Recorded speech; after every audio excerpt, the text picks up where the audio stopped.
Start dulu nih.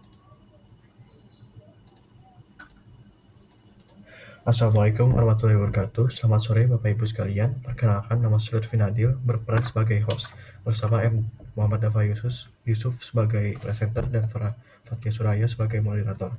Kepada moderator, saya persilakan untuk memperkenalkan presenter.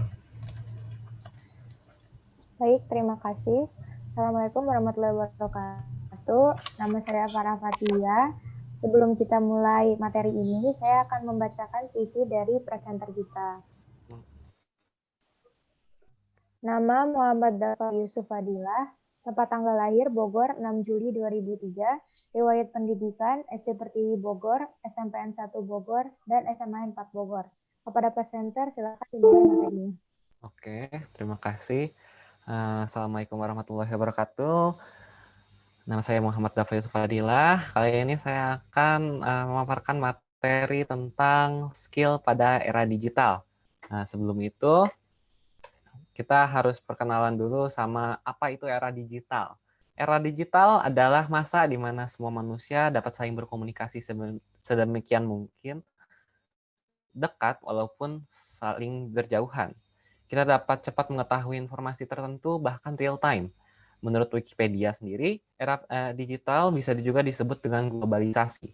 Globalisasi adalah proses integrasi internasional yang terjadi karena pertukaran pandangan dunia, produk, pemikiran, dan aspek-aspek kebudayaan lainnya yang banyak disebabkan oleh kemajuan infrastruktur, telekomunikasi, transportasi, dan internet. Nah, di sini tuh saya akan menjelaskan skill-skill, kalau nggak salah ada 5 skill di era digital, tapi sebenarnya masih banyak lagi. Tapi saya akan membahas 5 skill yang bisa dikembangkan di era digital. Apalagi sekarang tuh masih zaman pandemi ya, di mana orang-orang semua masih di dalam rumah, nggak bisa keluar kemana-mana. Jadi bagaimana kalau diasah gitu skill untuk era digitalnya. Siapa tahu di masa depan kepake gitu, atau sekarang juga bisa mempermudah hidup gitu. Nah, skill yang pertama adalah berbahasa Inggris. Ini skill penting ya, skill paling dasar yang wajib dimiliki. Bahasa Inggris dikenal dengan bahasa internasional yang artinya yang artinya kita bisa berkomunikasi dengan mayoritas orang di seluruh dunia. Walaupun nggak semua, tapi mayoritas. Setidaknya kita bisa mengetahui apa yang mereka katakan, apa mereka yang butuhkan, dan kita juga bisa kasih tahu apa pemikiran kita dan lain-lain. Di zaman serba digital, kemampuan berbahasa Inggris sangat diperlukan. Kita dapat menemukan informasi dan pengetahuan yang lebih luas. Kita juga bisa berkomunikasi dengan orang asing lebih mudah. Jadi secara pengalaman sendiri kadang-kadang tuh nyari sebuah sumber gitu di internet jarang gitu ada yang sumbernya berbahasa Indonesia terus selalu berbahasa Inggris. Jadi ya harus dipaksa juga berbahasa Inggris biar cepat ngerti, dan jujurnya sumber yang berbahasa Inggris itu lebih banyak daripada yang berbahasa Indonesia. Makanya kita dapat menemukan informasi dan pengetahuan yang lebih luas dari biasanya. Lalu yang kedua adalah skill desain grafis. Nah, desain grafis adalah sebuah bentuk seni dengan tujuan untuk memecahkan masalah komunikasi melalui kombinasi elemen grafis seperti bentuk, garis, warna, dan sebagainya. Kita pasti sering melihat iklan di internet. Banyak iklan-iklan yang menarik perhatian kita. Salah satu faktornya adalah dari desain grafisnya. Jadi misalnya kalau kita buka media sosial gitu, kita selalu lihat-lihat ada segelintir iklan gitu yang kayak menarik perhatian, kok bagus gitu produknya, karena si desain grafisnya ini mendukung kita untuk mendukung untuk membuat kita tertarik gitu pada produknya gitu. Selain untuk iklan, dengan kemampuan desain grafis kita dapat membuat konten seperti presentasi, flyer, ataupun mendesain aplikasi yang kita gunakan sehari-hari menjadi menarik dan mudah dipahami. Jadi misalnya ini presentasi saya bikin sendiri, untuk latarnya itu pakai skill desain grafis yang saya nggak jago-jago amat sebenarnya. Terus flyer untuk untuk meeting kali ini itu juga pakai skill desain grafis, atau desain aplikasi, atau kalau mungkin di dunia kerja itu dia mengambil posisi UI dan UX design. Jadi misalnya kita sekarang lagi pakai Zoom nih, itu tuh kayak ada logo mic-nya, ada logo kameranya, ada logo lain-lainnya itu dibuat oleh orang yang mempunyai skill grafis. Itu tujuannya tuh untuk mempermudah kayak, oh mic berarti ini tentang apa namanya input suara gitu, atau yang bentuknya speaker itu berarti output suara dan lain-lain gitu. Jadi lebih mudah daripada apa namanya logo itu tidak ada seperti kayak cuman namanya cuman tulisan doang. Jadi apa tujuan si logonya tersebut untuk apa mempermudah gitu. Jadi nggak ribet-ribet amat lah liatnya. Lalu yang ketiga adalah copywriting. Ini copywriting adalah salah satu teknik seni penulisan dan tujuannya untuk mendapatkan respon dari pembaca. Biasanya kemampuan copywriting digunakan untuk marketing yang menarik perhatian para pembaca dari barang yang dipromosikan. Membuat narasi untuk VidCon ini pun menggunakan kemampuan copywriting. Jadi misalnya, ini balik lagi ke ikan ya, biasanya kadang-kadang tuh ada ikan-ikan aneh-aneh gitu di Instagram, misalnya kayak berat badan turun 5 kilo gitu, atau apa, itu tuh termasuk skill copywriting gitu. Jadi kayak, wah masa sih 5 kilo gitu turun berat badan atau peninggi badan atau semacamnya yang aneh-aneh gitu kadang-kadang. Tapi nggak harus sebelebay itu juga copywriting. Kadang-kadang kayak narasi untuk VidCon kali ini itu tuh apa namanya pakai skill si copywriting juga agar menarik perhatian yang lihat si flyer tersebut terus lihat narasinya wah menarik gitu jadi ikut mudah-mudahan sih menarik. Lalu yang keempat adalah videografi. Nah, videografi.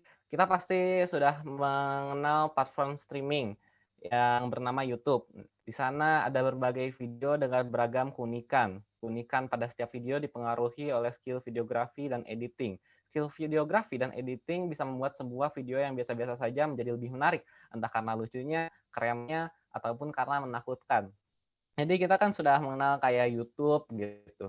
Banyak YouTuber gitu, apa yang bikin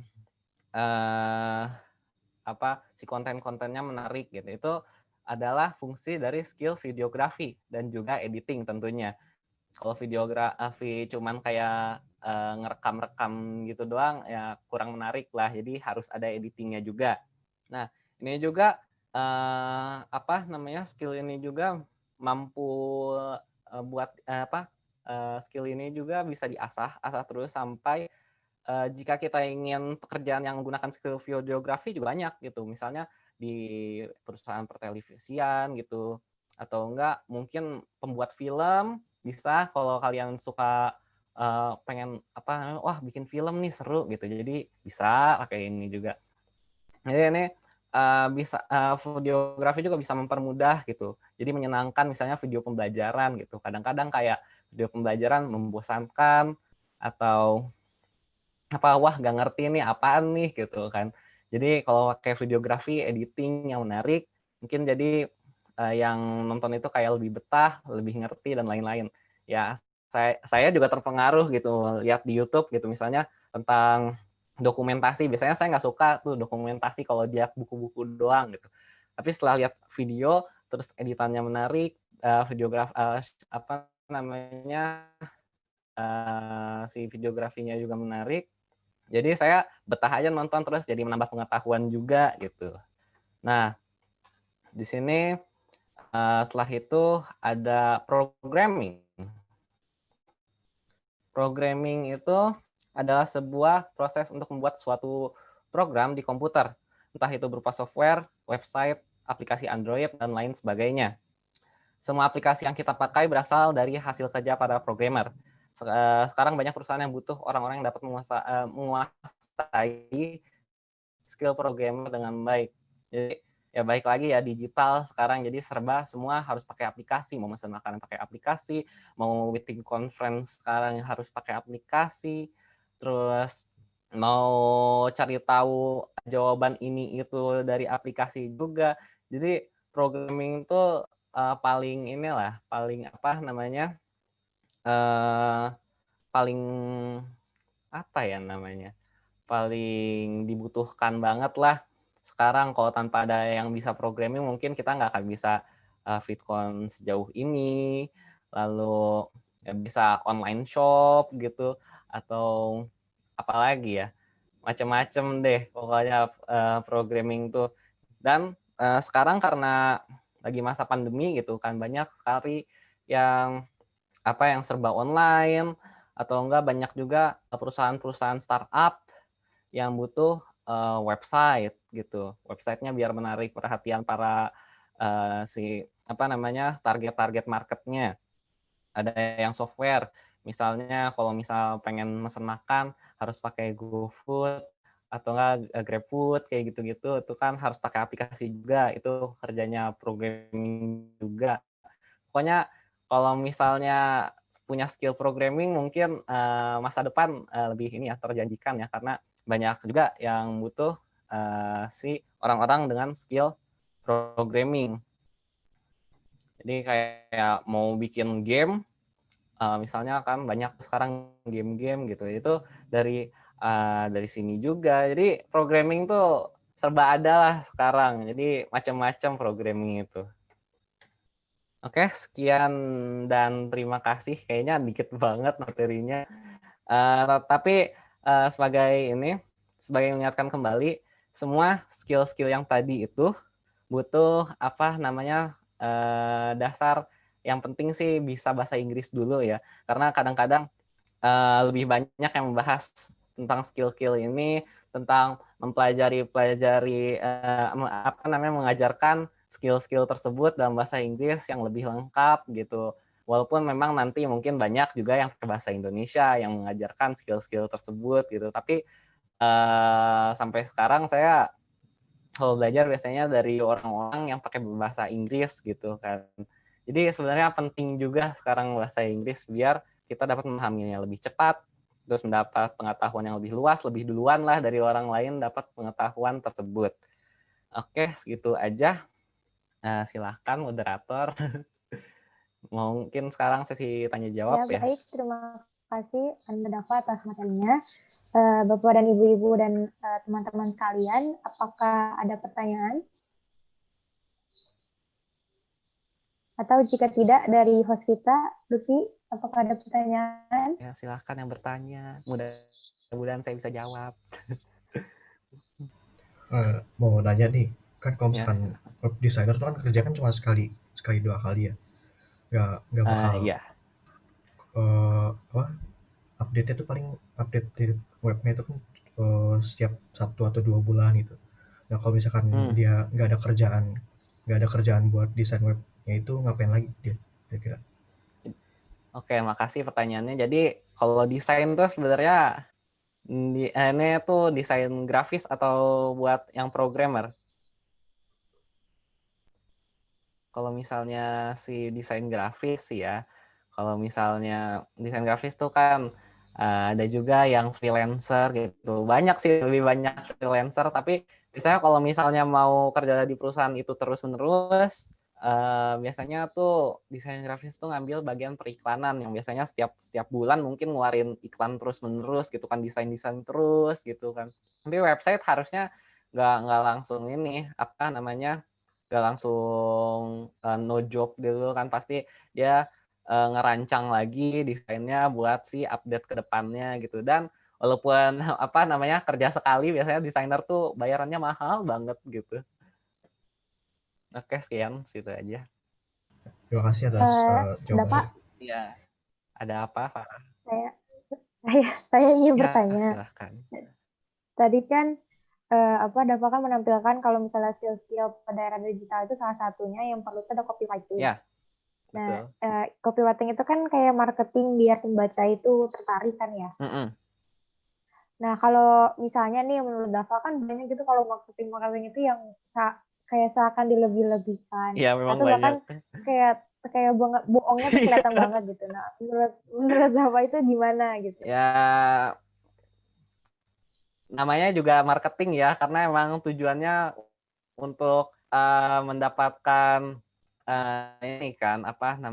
dapat keuntungan. Jadi orang-orang kayak ada lihat wah menarik gitu, tapi kadang-kadang juga ada yang sangat-sangat berlebihan gitu yang kayaknya nggak mungkin banget gitu, kayaknya nggak bagus juga sih. Kalau misalnya dilebih-lebihkan tapi dalam batas wajar gitu, ya nggak masalah karena memang tujuannya marketing biar orang tertarik. Kalau misalnya biasa-biasa aja kayak misalnya kecantikan, ini tuh cuman buat, apa namanya, apa ya, saya nggak bisa kecantikan sih, jangan kecantikan.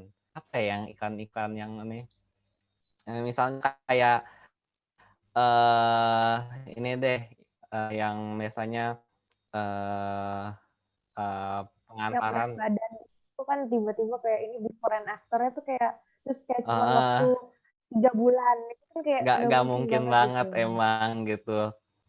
Tapi ya kalau misalnya jangan jangan dikasih data real lah, nggak kayak 3 bulan gitu kan, orang jadi kayak percaya gitu, kayak, setidaknya katakan itu, cepat gitu, jangan sampai bilang kayak 3 bulan, percaya orang terus pas beli, eee, setelah 3 bulan pemakaian terus nggak dapet yang diharapkan gitu kan. Oh, ini juga apa namanya, si marketingnya juga harus bertanggung jawab karena namanya jadi pembohongan gitu. Jangan jangan terlalu inilah, jangan terlalu data real banget gitu loh, yang kayak terlalu rinci gitu. Jangan jangan rinci-rinci amat. Oke, terima kasih. Sama-sama. Silahkan Yang ada yang lain, mau tanya lagi. Tuh, tuh. Dava, saya ingin bertanya lagi deh. Ya, sok silahkan bertanya.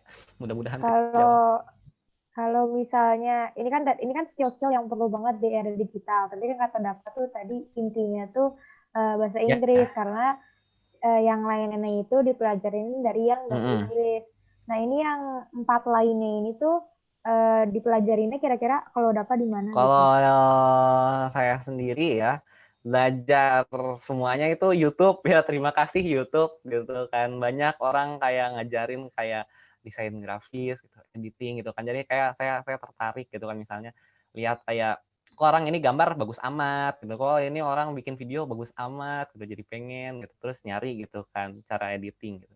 Nggak terlalu banyak kalau kita pakai nge-search pakai bahasa Indonesia gitu, tapi kalau pas bahasa Inggris itu banyak berjibun itu, terus menarik-narik, ada yang sangat detail, sangat rinci gitu, ada juga yang lebih santai gitu, jadi buat pengguna awal juga bisa gitu ya.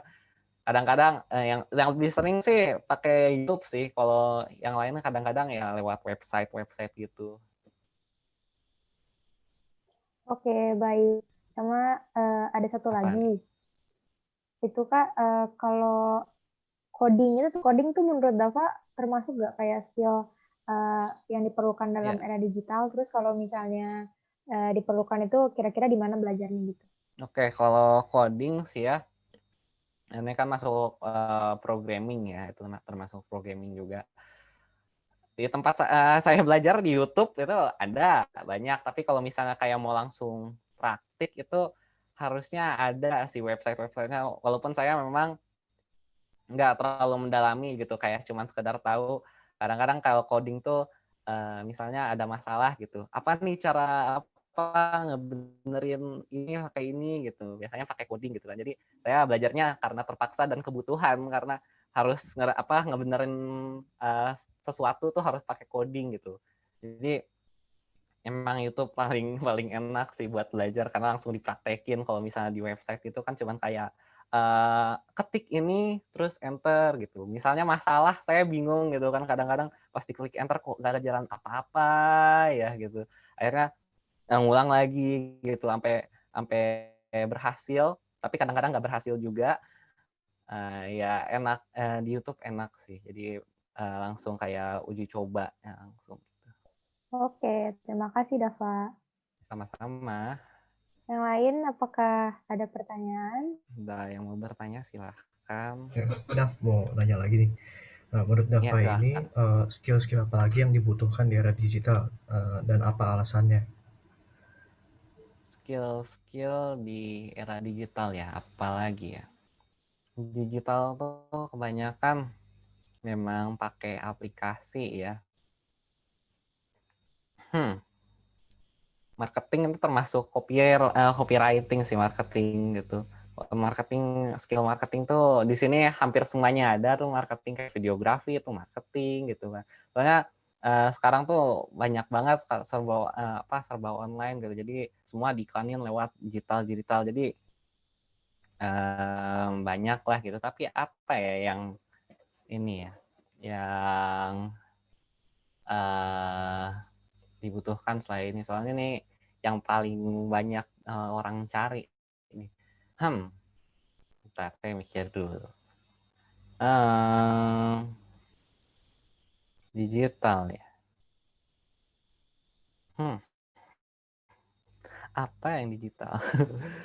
kurang tahu sih ya apa skill-skill digital lain gitu kan, karena ini skill-skill inti yang biasanya banyak orang butuhkan gitu, yang mungkin masa depannya lebih ini gitu, lebih terjamin, karena memang sekarang kebutuhannya ini semua. Nggak tahu sih ya, mungkin nanti setahun 2 tahun ke depan skill digitalnya yang dibutuhkan makin banyak lagi, karena masih makin banyak apa penemuan-penemuan baru lain-lainnya gitu. Ya itu aja sih. Ya, oke, makasih Wan. Ya. Saya pengen nanya lagi. Ya, silahkan nanya terus. Jadi apa alasan Dava tuh milih materinya tuh ini, skill pada era digital? Alasannya karena keadaan sekarang sih. Sekarang keadaannya pandemi ya. Jadi orang nggak bisa keluar kemana-mana sembarangan gitu. Harus pakai protokol kesehatan gitu. Apa namanya? Ini misalnya orang punya skill bola, nggak bisa main rame-ramean gitu kan. Apa namanya, kalau mau rame-ramean juga harus ketat banget gitu, nggak bisa kayak biasanya gitu, bebas gitu. Skill-skill lainnya yang apa namanya, harus dilakukan di luar rumah gitu. Tapi dengan skill digital ini, di era digital ini, kita bisa lakukan di komputer gitu. Dengan gratis pula skillnya, bisa belajar di komputer juga, langsung diaplikasikan di komputer gitu. Dan memang di kedepannya juga si skill digital ini emang sangat dibutuhkan, karena di di tahun-tahun selanjutnya pasti skill digital ini yang paling dibutuhkan. Kayak sekarang tuh kalau lihat lowongan kerja tuh pasti banyak nih yang butuh salah satu dari skill-skill digital ini gitu.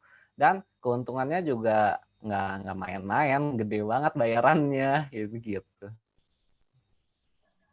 Oke, kalau misal, jadi intinya tuh gara-gara lagi pandemi Iya, gitu, jadi kayak itu terinspirasi gitu. utamanya. Nah, terus saya pengen nanya, ini kan skillnya tuh kan fokusnya 5 gitu. Kenapa 5 ini gitu? Kenapa nggak yang lain gitu? Apakah dari pengalaman sendiri atau Dava sudah menguasai kayak intinya tuh kayak 5 itu tuh Dava udah mengenal kayak dikit-dikitnya gitu atau gimana? Uh, karena emang apa namanya, mayoritas dari sini yang nggak bisa dibilang semuanya bisa memahami lah, dan karena juga saya juga tertarik gitu kan, karena sekarang pandemi lihat-lihat selalu lihat internet gitu, jadi pasti nanti nemu tiba-tiba ada yang nyelonong aja, misalnya buka Twitter atau Instagram gitu, tiba-tiba ada yang nyelonong aja yang kayak gini-gini gitu, misalnya kayak programming gitu kan, video ini programming sesuatu gitu, jadi wah keren banget gitu kan. Jadi saya juga tertarik juga liatnya, kayak coba cari di YouTube gitu, di internet, gimana sih cara ngelakuin ini gitu kan. Pas dilihat, oh boleh nih dicoba gitu, walaupun nanti juga gagal-gagal juga, tapi coba aja dulu, siapa tahu juga berhasil gitu. Oke, baik. Terima kasih, Dava. Yang lain, apakah ada Ya, pertanyaan? silahkan yang baru masuk jika mau bertanya gitu, silahkan.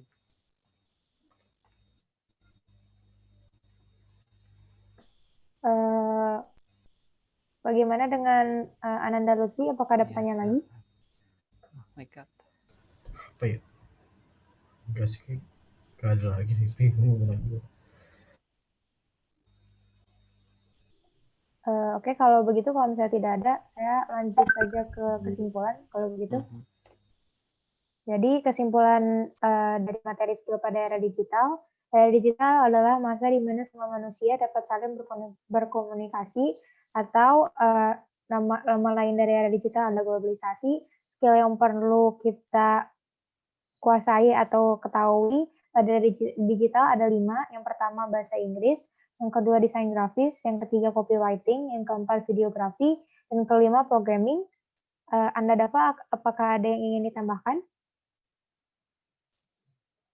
Boleh sih. Jadi apa ini kan cuma 5 ya yang saya ketahui yang terutama ya. Jadi misalnya kalian punya apa namanya skill-skill digital lain yang saya nggak ini apa namanya yang saya nggak beritahu di sini ya diasah aja. Siapa tahu nanti di masa depan bisa berguna. Siapa tahu nanti di masa depan bisa jadi lapangan pekerjaan gitu yang sangat menguntungkan. Dan ingat yang karena ini era globalisasi ya. Jadi yang paling penting adalah bisa berbahasa Inggris biar bisa mengerti banyak hal lebih banyak daripada orang yang nggak tahu bahasa Inggris sama sekali gitu. Terima kasih. Oke, kalau begitu saya persilahkan ke host. Ya, terima kasih untuk Muhammad Dafa Yusuf atas penyampaian materinya tentang uh, skill pada era digital, dan terima kasih juga pada Farah Fatia Suraya sebagai moderator. Kepada Bapak dan Ibu sekalian, saya ucapkan terima kasih telah menghadiri Vicon kali ini dan presensi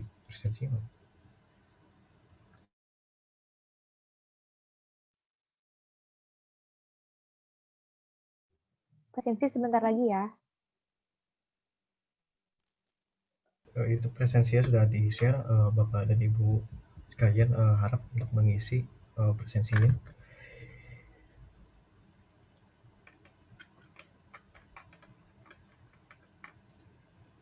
Mungkin sekian dari saya. Mohon maaf jika ada kesalahan dalam bertutur kata atau sikap. Assalamualaikum warahmatullahi wabarakatuh.